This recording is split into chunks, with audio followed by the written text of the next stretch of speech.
हम आपको एक रिपोर्ट दिखाते हैं कि आखिर कैसे टीम इंडिया की विराट उम्मीदें जो हैं वो पंत और जडेजा बन चुके हैं। जडेजा पंत पर विराट जिम्मेदारी, पंत को खेलनी होगी दमदार पारी, जडेजा को भी बल्ले से दिखाना होगा दम।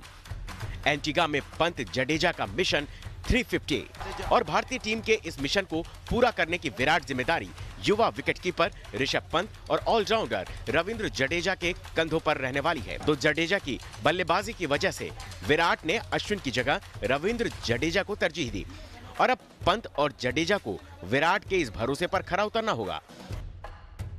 ऋषभ पंत 41 गेंदों पर 21 रन बनाकर नाबाद हैं, जिसमें पंत ने 4 चौके लगाए हैं। तो वहीं रविंद्र जडेजा 28 गेंद खेलकर 3 रन पर नाबाद है। ऋषभ पंत अपना 10वां टेस्ट मैच खेल रहे हैं। वो टेस्ट क्रिकेट में 51.14 की औसत से 2 शतक के साथ 716 रन बना चुके हैं। वेस्टइंडीज के खिलाफ राजकोट टेस्ट में रविंद्र जडेजा ने 132 गेंदों पर नाबाद 100 रनों की पारी खेली थी, जिसमें जडेजा ने 5 चौके और 5 छक्के लगाए थे।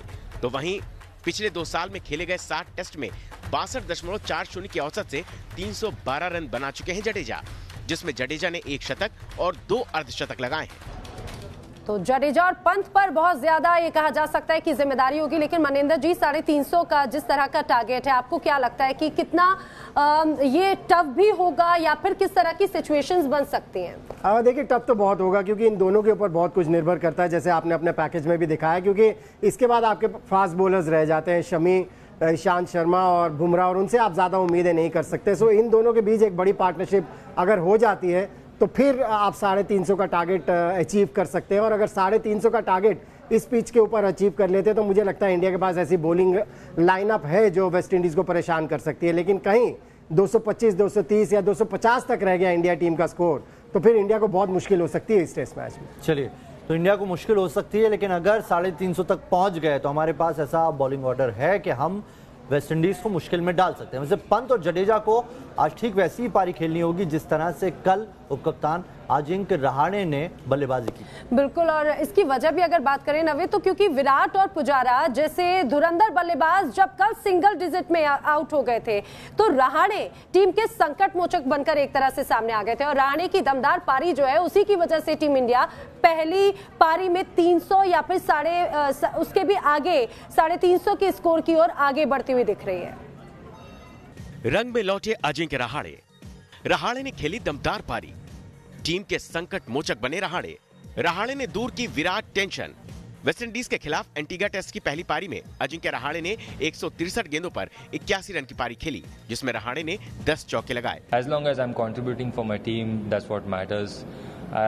Yes, I was thinking about my 100, but see, the situation we were in the morning, 24-3, it was tricky, as I said.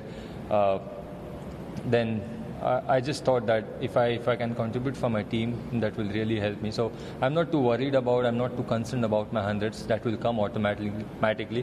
As long as I'm at the crease, I'm thinking about my team. It's not about my. I'm not a selfish guy. I always think about the team. So I think yes, I'm not too concerned about my 100. I thought 81 on that wicket was really crucial, and we are in a decent position. Antigua test की पहली पारी में रहाणे ने शुरुआती 35 गेंदों में सिर्फ 2 run बनाए, लेकिन बाद के 128 गेंदों पर रहाणे ने 79 रन बना डाले। रहाणे ने लोकेश राहुल के साथ चौथे विकेट के लिए 68 रनों की साझेदारी की, तो हनुमा विहारी के साथ 5वें विकेट के लिए रहाणे ने 82 रन जोड़े। रहाणे का मानना है कि काउंटी खेलने से उन्हें काफी फायदा मिला। I thought county stint, I played 7 matches. That really helped me a lot. I was focusing on my batting, few areas to work on. Basically, when you play with a Duke ball in England, you got to play close to your body. I was batting at number 3 as well, so luckily I got to play new ball there. And I thought those 2 months I really used my time really well. And definitely, it's a bit early to say that county stint helped me, but I thought I was in good nick. Good that I went there and had some batting practice as well. तो Manish sir, उपकप्तान ने तो अपनी जिम्मेदारी निभा दी।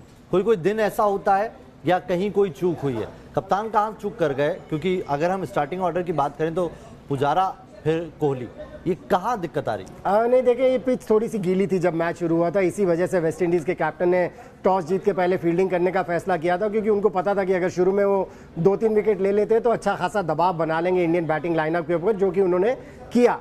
क्योंकि अगर West Indies पहले batting करती, उनके 2-3 विकेट जल्दी गिर जाते तो उनका भी यही हाल होता। सो रहाणे ने इनिंग्स को संभाला है।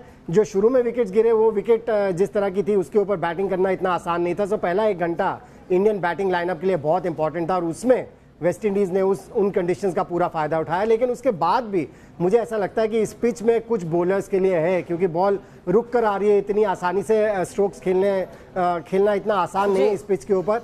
ये पिच ऐसी है, यहाँ पर आपको पहले थोड़ी देर टिकना होगा ताकि पिच का उछाल, स्पीड आप गेज कर लें और फिर उसके बाद ही आप रन्स बना सकते हैं। सो वेस्ट इंडीज बैटिंग के लिए भी इतना आसान नहीं होगा इस पिच के ऊपर। बिल्कुल, और ये कहा जा सकता है आज जब एक बार फिर से जब ये पारी शुरू होगी तो वो भी बहुत ज्यादा प्रेशर वाली जरूर होगी। लेकिन एंटीगा टेस्ट की अगर हम पहले दिन की बात करें तो ये दिन टीम इंडिया के लिए एक तरह से मिला जुला हुआ रहा है, जिसमें भारतीय टीम शुरुआत में थोड़ी सी लड़खड़ाई, फिर वो संभली, लेकिन एक बार फिर से लड़खड़ा गई। ऐसे में आज अगर दारोमदार किसी पर है तो पंत और जडेजा पर, जिनको शुरू से ही संभल कर बल्लेबाजी करनी होगी, तभी टीम इंडिया का जो मिशन है वो पूरा हो पाएगा। आपको दिखाते हैं एंटीगा टेस्ट में अब तक क्या क्या हुआ।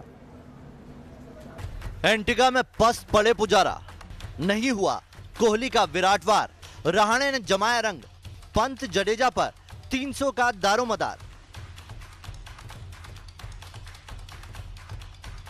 वेस्टइंडीज के खिलाफ एंटीगा टेस्ट की पहली पारी में भारत का स्कोर 6 विकेट पर 203 रन है। बारिश की वजह से पहले दिन 68.5 ओवर का ही खेल हो पाया। ऋषभ पंत 20 और जडेजा 3 रन बनाकर नाबाद हैं, जिस वजह से टीम इंडिया का स्कोर 2 विकेट पर 7 रन हो गया। मयंक अग्रवाल 13 गेंद पर 5 रन बनाकर आउट हो गए, तो चेतेश्वर पुजारा 4 गेंद खेलकर सिर्फ 2 रन ही बना पाए। विराट कोहली 2 चौके की मदद से 12 गेंद पर 9 रन बनाकर आउट हुए और विराट के आउट होने से टीम इंडिया का स्कोर 3 विकेट पर 25 रन हो गया। लोकेश राहुल ने 97 गेंद पर 5 चौके की मदद से 44 रन बनाए और राहुल के आउट होने के वक्त भारत का स्कोर 4 विकेट पर 93 रन था। 189 रन के स्कोर पर अजिंक्य रहाणे का विकेट गिरा और रहाणे ने 163 गेंद पर 81 रन बनाए, जबकि हनुमा विहारी के बल्ले से 56 गेंद पर 32 रन निकले। तो मनिंदर जी, अगर हम पहले दिन की बात करें तो वो तो मिला जुला रहा। हम लगातार यही बात करें कि लड़खड़ाती हुई पारी भी नजर आई। खासतौर से अगर हम कोहली और चेतेश्वर पुजारा की बात करें, काफी उम्मीद थी लेकिन वो उम्मीद पर खरे नहीं उतर पाए। अब आज की अगर बात करें तो आज एक तरह से प्रेशर भी होगा और अब उम्मीदें बढ़ती हुई नजर आ रही है। अब देखिए, जहाँ तक प्रेशर का सवाल है, इंटरनेशनल क्रिकेट आप जब भी खेलते हैं, हिंदुस्तान में जो क्रिकेट प्रेमी हैं आपसे हर समय एक्सपेक्ट करते हैं कि आप परफॉर्मेंसेस देंगे, आप मैचेस जीतते चले जाएंगे। सो वो प्रेशर तो इंडियन क्रिकेट टीम के ऊपर रहता ही है। इस प्रेशर को किस तरह से आप हैंडल करते हैं, ये एक बहुत बड़ी बात होती है। और अभी तक हमने देखा है जडेजा बहुत बढ़िया लय में है, ऋषभ पंत को हमने देखा, उनका रिकॉर्ड बहुत बढ़िया है टेस्ट मैचेस की अगर आप बात करें। लेकिन बड़ी प्लानिंग के साथ क्रिकेट खेलनी होगी, क्योंकि अगर पहले ही सोचने लगे कि 350 तक ले जाना है स्कोर को, तो उसमें कई बार गड़बड़ हो जाती है। सो छोटे छोटे टारगेट रखने होंगे। पहले कोशिश ये होनी होगी कि 225 तक लेके जाएं, फिर 250 तक लेके जाएं, फिर 275 तक लेके जाएं। इस तरह से सोचेंगे तो वो 300 या उससे पार स्कोर को ले जाना वो पॉसिबल हो पाएगा। लेकिन अगर शुरू से ही 350 सोचने लगे तो फिर वो एक जिस प्रेशर की आप बात कर रहे हैं उसके तले मतलब कुल मिला के अभी कोई टारगेट दिमाग में ना रखें, बस सधी हुई पारी खेले, क्योंकि अभी टीम इंडिया को सधी पारी की जरूरत है। और यही मनी सर भी कह रहे हैं। वैसे एंटीगा टेस्ट में टीम इंडिया का मिशन 350 पूरा हो पाता है या नहीं, ये तो आज के खेल के बाद ही पता चलेगा।